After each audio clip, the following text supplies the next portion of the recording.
अल्लाह अल्लाह अल्लाह अल्लाह ये मकाम मुस्तफा का, अल्लाह अल्लाह अल्लाह अल्लाह ये मकाम मुस्तफा का। कहा कि क्या ही मुबारक वो ज़बानें होंगी जो अपनी मुबारक ज़बानों से इन सूरतों की तिलावत करेंगे, और क्या ही मुबारक क़ुलूब होंगे जो अपने दिलों के अंदर कुरान मुक़द्दस की इन सूरतों को महफूज करेंगे, और क्या ही प्यारी उम्मत होगी जिस उम्मत के नबी के ऊपर ये कुरान मुक़द्दस का और इन सूरतों का नुज़ूल होगा। बहरहाल अभी आप हजरात के सामने नाजरा की तकमील करने वाले बच्चे जिनकी तादाद 21 थी और एक हिफ्ज़ का बच्चा था। इस हिफ्ज़ के एक बच्चे ने अभी 1 महीना कबल अपने हिफ्ज़ की तकमील की है, और हिफ्ज़ की तकमील करने के बाद इस बच्चे ने 1 दिन के अंदर पूरा कुरान मुक़द्दस सुनाने की कोशिश की, लेकिन उसकी आवाज़ ने उसका साथ नहीं दिया। साफ आवाज़ न होने की वजह से यह बच्चा सुबह 8:30 बजे से अपनी तिलावत को शुरू करता है और असर की नमाज तक 15 पारा मुकम्मल कर लेता है। बहरहाल हमारी ये कोशिश है और इस इदारे की कोशिश है कि बच्चों को इंशाअल्लाह अगले सालों में उस वक्त तक तकमील हिफ्ज़ की सनद नहीं दी जाएगी जब तक वो एक मजलिस के अंदर, एक दिन के अंदर कुरान मुक़द्दस को अपने उस्ताद की निगरानी में न सुना दे। बहरकैफ बातें तो बहुत हैं, लेकिन वक्त का तकाज़ा और किल्लत की वजह से मैं प्रोग्राम को बहुत मुख्तसर तौर पे करते हुए आगे बढ़ रहा हूँ। और एक बात ख़ास तरीके से हाफिज़ कुरान के जो गार्जियन हैं उनके वालिदैन को मैं इस बात की तरफ तवज्जो दिलाना चाहूँगा कि कुरान मुक़द्दस का हिफ्ज़ करना ज़रूरी नहीं, लेकिन अगर आपका बच्चा कुरान मुक़द्दस को हिफ्ज़ कर लेता है तो फिर इसको बाकी रखना ये आपकी और उस बच्चे की जिम्मेदारी है कि उसको फ़र्ज़ समझते हुए अपने दिलों के अंदर जिस तरीके से महफूज किया है उसको बाकी रखें। कुरान मुक़द्दस की दौलत एक ऐसी दौलत है कि जिसने कुरान मुक़द्दस को अपने सीनों के अंदर महफूज किया, या कुरान मुक़द्दस की तफसीर को हमने पढ़ा और पढ़ने के बाद उस डिग्री को, फजीलत को ये या हिफ्ज़ की सनद को हमने हासिल कर लिया, तो आप इस बात के ऊपर यकीन रखें कि दुनिया की जितनी भी डिग्रियां हैं वो सारी की सारी डिग्रियां एक हाफिज़ कुरान और एक आलिम कुरान के सामने हेज है, उसकी कोई हैसियत नहीं। और ये मैं नहीं कह रहा, अल्लाह के रसूल अलैहिस्सलातु वस्सलाम का इरशाद मुबारक है। बहरहाल आइए कुरान मुक़द्दस की तिलावत के बाद मैं आकाए मदनी ताजदार बतहा जनाब मुहम्मदुर रसूलुल्लाह सल्लल्लाहु अलैहि वसल्लम की शान अक़दस में नातिया कलिमात पेश करने के लिए मैं दावत दे रहा हूँ मोहम्मद अरसलान क्लास केजी को, ये बच्चा तशरीफ, क्लास नर्सरी ये बच्चा तशरीफ लाए और आप सल्लल्लाहु अलैहि वसल्लम की शान में नातिया कलिमात पेश करें। अस्सलामु अलैकुम वरहमतुल्लाहि वबरकातुहू। अल्लाह अल्लाह अल्लाह अल्लाह अल्लाह अल्लाह अल्लाह अल्लाह अल्लाह अल्लाह ये मकाम मुस्तफा का, अल्लाह अल्लाह अल्लाह अल्लाह अल्लाह अल्लाह अल्लाह ये मकाम मुस्तफा का। अर्श से भी आता है, अर्श से भी आता है सलाम मुस्तफा का, सलाम मुस्तफा का। अल्लाह अल्लाह अल्लाह अल्लाह अल्लाह अल्लाह अल्लाह ये मकाम मुस्तफा का, ये मकाम मुस्तफा का। अर्श से भी आता है, अर्श से भी आता है सलाम मुस्तफा का। जो खुद संगरेज़ों को कलिमा पढ़ाए, जो खुद संगरेज़ों को कलिमा पढ़ाए, दो आलम में अबरे करम बन के जाए। जो खुद दो आलम में अबरे करम बल के चाहे, जो जाता दुश्मन व ईमान लाए, जो जाता दुश्मन व ईमान लाए। फूलों से भी नरमी है, फूलों से भी नरमी है कलाम मुस्तफा का। अल्लाह अल्लाह अल्लाह अल्लाह ये मकाम मुस्तफा का। अल्लाह अल्लाह अल्लाह अल्लाह ये मकाम मुस्तफा का।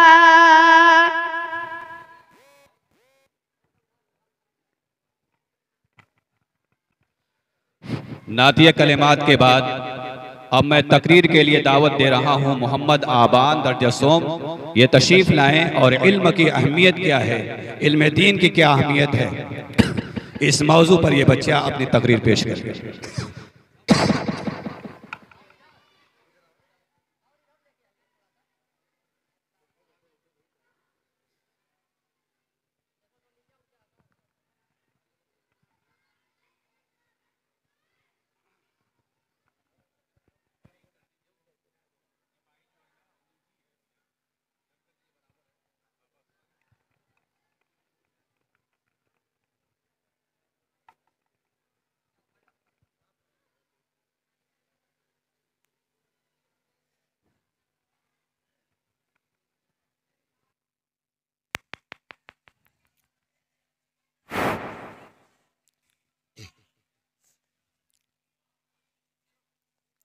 नहमदहू व नुसल्ली अला रसूलिहिल करीम, अम्मा बाद। सदर मोहतरम और मेरे अजीज साथियों, अस्सलामु अलैकुम व रहमतुल्लाहि व बरकातुहू। आज की इस पुरबहार व पुररौनक महफिल में मेरी तकरीर का उन्वान है इल्म की अहमियत, वैल्यू ऑफ एजुकेशन। सहराम में, जंगलों में, बयाबान में पढ़ो, मीनार गिर पड़े तो फिर मैदान में पढ़ो। ये बेखबर नजूमी तुम्हें क्या बताएंगे, कल होने वाला क्या है कुरान में पढ़ो। हजरात, इरशाद खुदावंदी है, कुल हल यस्तविल लज़ीना यअलमूना वल्लज़ीना ला यअलमूना इन्नमा यतज़क्करु उलुल अलबाब। व क़ाल नबी सल्लल्लाहु अलैहि वसल्लम, तलबुल इल्म फरीदतुन अला कुल्ली मुस्लिम। इल्म का हुसूल हर मोमिन पर फर्ज है। इस इल्म से मुराद वो इल्म है जिसके जरिए से इंसान हलाल और हराम, जायज और नाजायज, सवाब और नासवाब और सही और गलत में फर्क कर सके। इसके वास्ते से मारिफत रब्बानी व खुशनुदी खुदावंदी को हासिल कर सके। और ये बात भी ज़हन नशीन रहनी चाहिए कि वालिदैन की अजीम जिम्मेदारी है कि वो अपनी औलाद की बेहतरीन तालीम और तरबियत का इंतजाम करे। यह उनका दीनी व अखलाकी दोनों ही एतबार से फरीज़ा बनता है। कुल्लुकुम राइन व कुल्लुकुम मस्ऊलुन अन रइयतिही। तुम में से हर शख्स अपने माता-पिता का जिम्मेदार है और उससे उसके माता-पिता के बारे में पूछ-गुछ होगी। ये सवाल होगा कि तुम्हें औलाद की सूरत में एक अमानत बख्शी गई थी, तुमने उस अमानत का क्या किया। साथ ही हर औलाद से भी कल दरबार खुदावंदी में पूछ-गुछ होगी कि तुम राह रास्त पर क्यों न चल सके, तुमने फराइज की पाबंदी क्यों लगी, वाजिबात से क्यों मुंह मोड़ा, अखलाक से क्यों बेबार रहे। वो जवाब देगा, वक़ालू रब्बना इन्ना ताना सादतना व कुबराना फअदल्लुना सबीला रब्बना आतिहिम ज़िफ़ैन मिनल अज़ाब वलअनहुम लानन कबीरा। हमने अपने बुजुर्गों की और अपने बड़ों की बात मानी, उन्होंने तो हमें गुमराही कर दिया। ऐ परवरदिगार, उन्हें हमसे दो गुना अज़ाब दे और उन पर खूब लानत बरसा। गोया वो ये कहेगा कि अगर उन्होंने हमारी तालीम और तरबियत का सही नज़्म किया होता तो हम राह रास्ते से न भटकते, रुश्द व हिदायत की राह पर गामज़न होकर तकवा और तहारत की रोशनी को इख्तियार की होती। हमारी गुमराही के सबब तो हमारे गार्जियन ही है। हजरात, तभी तो आका मदनी सल्लल्लाहु अलैहि वसल्लम ने उम्मत को तलकीन फरमाई, अल्लमुस्सबियस्सलात सबअ सनीन वज़रिबूहु अलैहा बिअशर। बच्चा जब 7 साल का हो जाए तो उसे नमाज सिखलाओ और जब 10 साल का हो जाए तो नमाज छोड़ने पर उसकी पिटाई करो। और दूसरी जगह इरशाद नबवी सल्लल्लाहु अलैहि वसल्लम है, कुल्लु मौलूदिन यूलदु अलल फित्रा। हर बच्चा फितरत पर पैदा होता है, यानी फितरत इस्लाम पर पैदा होता है। फिर उसके वालिदैन उसको यहूदी बना देते हैं या नसरानी बना देते हैं या मजूसी बना देते हैं। गोया हर इंसान फितरी इतिबार से मुसलमान है, बाद में खारजी असरात की बुनियाद पर वालिदैन की अदम तवज्जुही की वजह से उसकी इस फितरत में कजी आ जाती है और वो फितरत के खिलाफ अमल करने लगता है। उसकी कजरवी की सजा उसके माँ बाप को भुगतना पड़ेगा, दुनिया में भी और आखिरत में भी। हजरात, लेकिन वो वालिदैन जो अपनी औलाद की बेहतरीन तालीम और तरबियत का नज़्म करते हैं, उलूम कुरानी के ज़ेवर से उन्हें आरास्ता पैरास्ता करते हैं, मारिफत खुदाबंदी से उन्हें मुज़य्यन करते हैं, तो वो इस फरमान नबवी के हकदार होते हैं। मन क़रा अल कुरान व अमिल बिमा फी उल्बिस वालिदा व तादन यौमल क़ियामा ज़ऊ आसन मिन ज़ई शम्स फी वुजूदिद दुनिया लव कानत फीकुम फमा ज़न्नुकुम बिल्लज़ी अमिल बिहादा। जिस किसी ने कुरान पढ़ा और उस पर अमल पैरा हुआ, उसके वालिदैन को कयामत के दिन ऐसा ताज पहनाया जाएगा जिसकी रोशनी सूरज की रोशनी से भी उम्दा होगी। अगर ये हमारे घर में हो जाए तो कैसा रहेगा? तो सोचो तो सही कि जो इस पर खुद अमल पैरा होगा उसका क्या मकाम होगा। गोया खुशकिस्मत है वो वालिदैन जिन्होंने अपनी औलाद को उलूम दीनिया, उलूम कुरानिया, उलूम नबविया से मुज़य्यन किया है कि कल कयामत के दिन उन्हें वो मकाम हासिल होगा जो और किसी को नहीं हासिल होगा। और खुशकिस्मत है वो नौजवान जिसने इस नेमत को हासिल किया और फिर इस पर अमल पैरा रहा। मैं अपने मेहमान मुकर्रम के लिए एक शेर अर्ज करना चाहता हूँ। वो घर में आए हमारे खुदा की रहमत है, कभी हम इनको कभी अपने घर को देखते हैं। अल्लाह ताला हम सबको अमल करने की तौफीक अता फरमाए और माहदुल कुरान व सुन्नत में खैर व बरकत नाज़िल फरमाए। अस्सलामु अलैकुम व रहमतुल्लाहि व बरकातुहू। इसके बाद नूरानी कायदा का मुकालमा पेश करने के लिए मैं मोहम्मद अशरफ और मोहम्मद नवेद को दावत दे रहा हूं कि तशरीफ लाएं। बच्चों को तैयार रखें, वो जल्दी आ जाए, इसलिए मौसम साथ नहीं दे रहा है।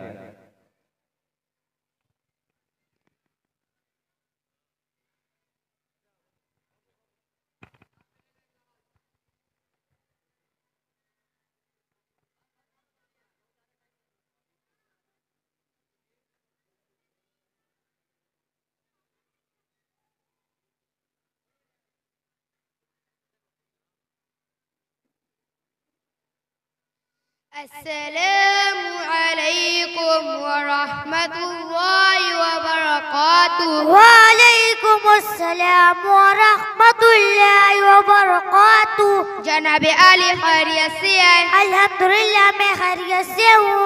इस वक्त आप क्या करती हैं? इस वक्त मेरी पढ़ाई चल रही है।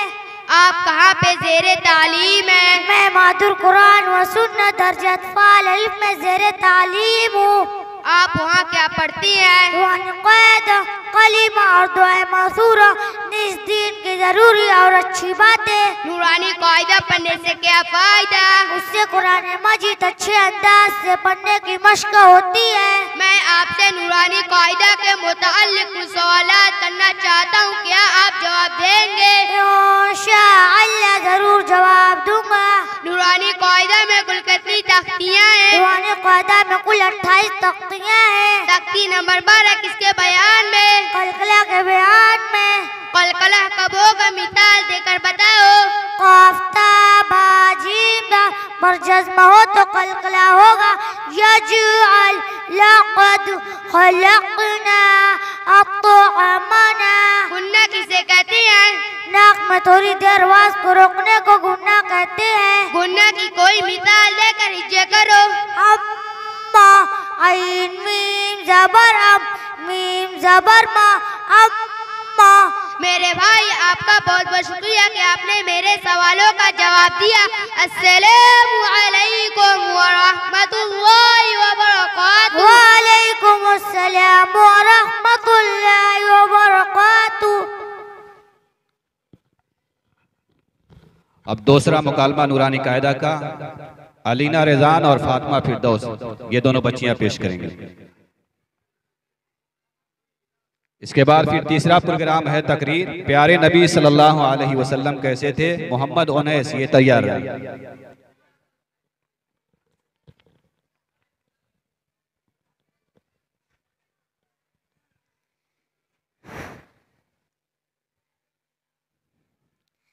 अस्सलामु अलैकुम व रहमतुल्लाहि व बरकातुहू। व अलैकुम अस्सलाम व रहमतुल्लाहि व बरकातुहू।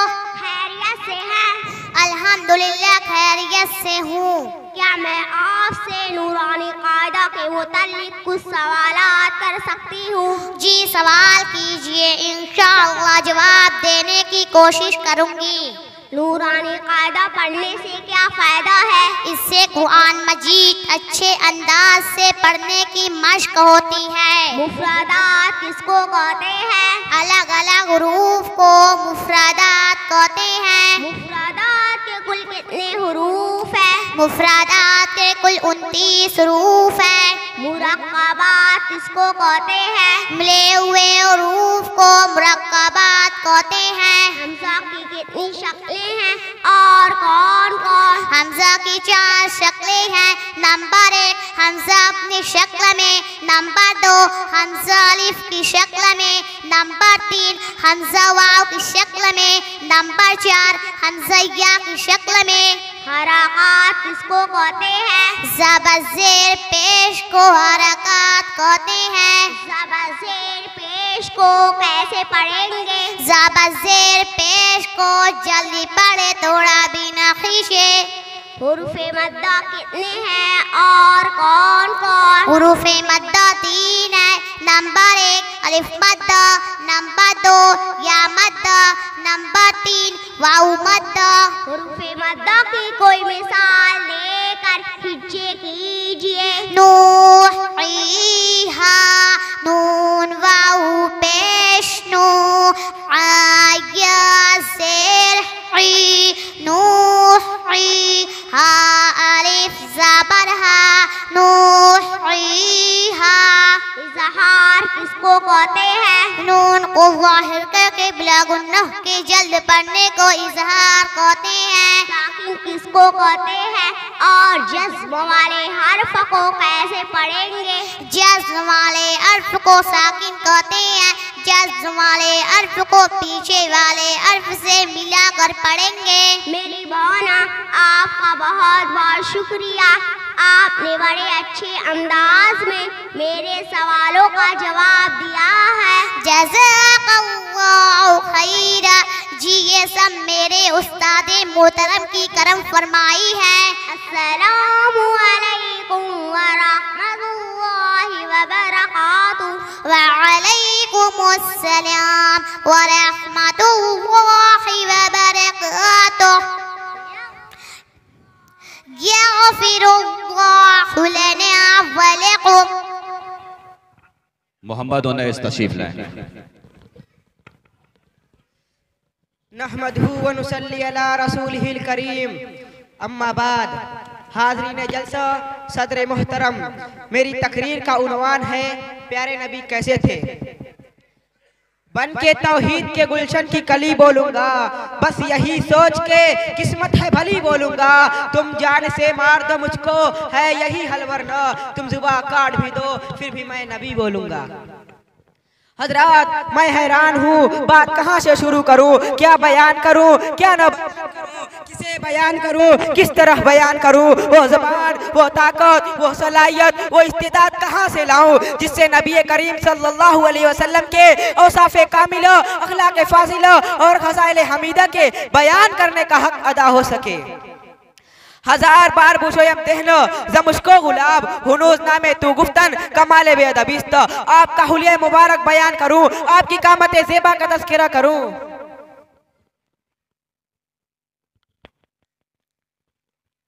आपका हुलिया मुबारक बयान करूं, आपकी कामत ज़ेबा का तज़किरा करूं।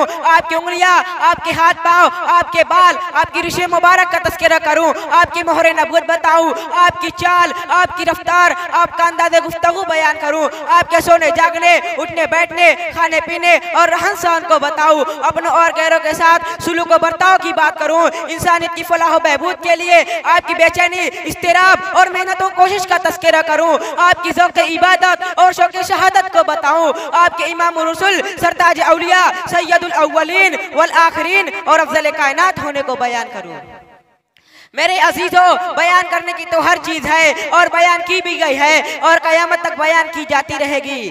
हजरत अनस रज़ियल्लाहु अन्हु फरमाते हैं हुजूर सल्लल्लाहु अलैहि वसल्लम न लंबे थे न पस्त कद बल्कि दरमियाना कद के थे, लेकिन मजमे आम में सबसे ऊंचे दिखाई देते थे।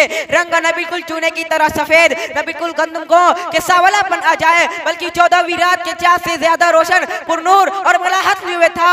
आपके बाल न बिल्कुल सीधे न बिल्कुल पेचीदार बल्कि हल्की सी पेचीदगी और घुघरियालापन था। 40 साल की उम्र में नबूवत मिली, 13 साल मक्का मुकर्रमा में रहे, 10 साल मदीना मुनव्वरा में और 63 साल की उम्र में वफात हुई। आपकी चाल में फुर्तीलापन और जमाव था, झुककर चलने की आदत थी, सीना निकाल कर मुतकब्बिराना कभी नहीं चले। आपके दोनों शानों के दरमियान दूसरे के मुकाबला में कुछ ज्यादा फासिला था, गोया सीना मुबारक चौड़ा था। आप न मोटे बदन के थे न गोल चेहरा के, बल्कि हल्की सी गोलाई आपके चेहरे अनवर में थी। दोनों आंखें नयासिया और पलकें दराज थी, जोड़ों की मिलने की हड्डियां मोटी और पुरगोश्त थी। जब आप किसी की तरफ मुतवज्जो होते, सिर्फ गर्दन ही नहीं घुमाते बल्कि रुख उसकी तरफ करके पूरे बदन से उसकी तरफ हो जाते। सहाबा इकराम रज़ियल्लाहु अन्हुम बयान करते हैं कि हुजूर सल्लल्लाहु अलैहि वसल्लम के पसीने से ज्यादा कोई चीज खुशबूदार नहीं थी और अपने आप से ज्यादा हसीन कभी कोई चीज नहीं देखी। ज़मज़म कौसर और तस्नीम नहीं लिख सकता, ये कलम आपकी ताज़ीम नहीं लिख सकता। शायरी के कई दीवान लिखे हैं लेकिन आपके नाम की एक मीम नहीं लिख सकता। मेरे अजीजों, हुजूर सल्लल्लाहु अलैहि वसल्लम सबसे ज्यादा सखी दरिया दिल थे, सबसे ज्यादा सच्चे, सबसे ज्यादा बहादुर, सबसे ज्यादा नर्म तबीयत वाले, सबसे ज्यादा शरीफ घराना वाले। जो आपको अचानक देखता आपके जमाल और जलाल से है पसंदा मरऊब हो जाता। आप जैसा साहब कमाल न दुनिया ने कभी देखा है न देखेगी। नबुवत से पहले भी आपकी जिंदगी में विशाल पाकीज़ा जिंदगी थी, नबुवत के बाद उस पाकीज़गी में जो हुस्न कमाल पैदा हुआ उसे बयान ही नहीं किया जा सकता। फ़क़त लबिस्तु फ़ीकुम उम्रन मिन क़ब्ली फ़ला ताक़िलून, मैं तुम में इससे पहले एक बड़ी उम्र गुजार चुका हूँ, क्या तुम समझते नहीं। मेरे अजीजों, हुजूर सल्लल्लाहु अलैहि वसल्लम सबसे ज्यादा गैरतदार थे, सबसे बड़े आबिद व ज़ाहिद थे, रासिलत किया थे, सबसे ज्यादा हयादार, बाखलाक व बाकिरदार थे, सादगी और कनात की जिंदगी गुजारने वाले थे, सब पर शफीक रहमदिल थे, मजलूमों, बेकसों, कमजोरों, लाचारों के मलजा मावा थे, सबकी दादरस और सबकी फरियाद को पहुंचने वाले थे। न कभी किसी पर इल्जाम लगाया, न ताना व तशनी की, न किसी का बुरा चाहा, न किसी के साथ बुरा बर्ताव किया। वादा के पक्के, अहद के पाबंद, अमानत और दयात में एक था। सबसे बड़े मुरब्बी, सबसे बड़े मुअल्लिम, सबसे बड़े कायद, सबसे बड़े मुजाहिद, सबसे बड़े मुंतजिम, सबके हुकूक को अदा करने वाले, सारी दुनिया की भलाई के लिए बेचैन और बेकरार। फलअल्लाह का बाकी उन नफ्स का आला आसारहिम लम युमिनू, शायद आप उनके पीछे अगर वह ईमान न लाए अपने को हलाक कर डालेंगे। आपके अखलाक करीमाना कुरानी तालीमात का मजहर अतीम और नमूने कामिल थे। कुरान में जो कुछ है वो आपकी जिंदगी में मौजूद था, गोया कुरान आपकी हत मुबारक की शक्ल में मुजस्सम हो चुका था। हजरत आयशा रज़ियल्लाहु अन्हा फरमाती है काना खुलुकुल कुरान, आपके अखलाक कुरान थे। खुद हुजूर सल्लल्लाहु अलैहि वसल्लम फरमाते हैं मैं इसलिए मबूस किया गया हूँ ताकि उसने अखलाक की तकमील करूँ। और आखिर में चलते चलते मैं आपको हुरूफ तहज्जी सुनाकर अपनी जगह लेना चाहता हूँ। अलिफ कहने लगा अल्लाह का प्यारा आ गया, बा कहने लगा बेसहारों का सहारा आ गया, ता कहने लगा ताजेदार अंबिया आ गया, सा कहने लगा साकी बेसमा आ गया, जीम कहने लगा जहालत को मिटाने वाला आ गया, हा कहने लगा हबीबे खुदा आ गया, खा कहने लगा खातमुल अंबिया आ गया, दाल कहने लगा दुखों का मिटाने वाला आ गया, जाल कहने लगा ज़ख़ीरा कायनात आ गया, रा कहने लगा रहमतुल लिल आलमीन आ गया, जा कहने लगा ज़ामीन जन्नत आ गया, ता कहने लगा ताहा की सीरत वाला आ गया, जा कहने लगा जुल्मतों का मिटाने वाला आ गया, आइन कहने लगा इबादतों का तरीका बतलाने वाला आ गया, गईन कहने लगा गुलामों को आज़ादी दिलवाने वाला आ गया, फा कहने लगा फ़ख्र तख्लीक़े कायनात आ गया, काफ कहने लगा कासिम कौसर आ गया, काफ कहने लगा कायनात का महवर पैकर आ गया, लाम कहने लगा लुत्फ़ो इनायत का पैकर आ गया, मीम कहने लगा मुज़म्मिल मुद्दसिर की चादर वाला आ गया, नून कहने लगा नूरानी जुल्फ़ों वाला आ गया, वाव कहने लगा वजह तख्लीक़े कायनात आ गया, हा कहने लगा हिदायत और रुश्द का मंबा आ गया, या कहने लगा यसरब को यानी मदीना मुनव्वरा को क़यामत तक के लिए रहमतों का मरकज़ बनाने वाला आ गया। अस्सलामु अलैकुम व रहमतुल्लाहि व बरकातुहू।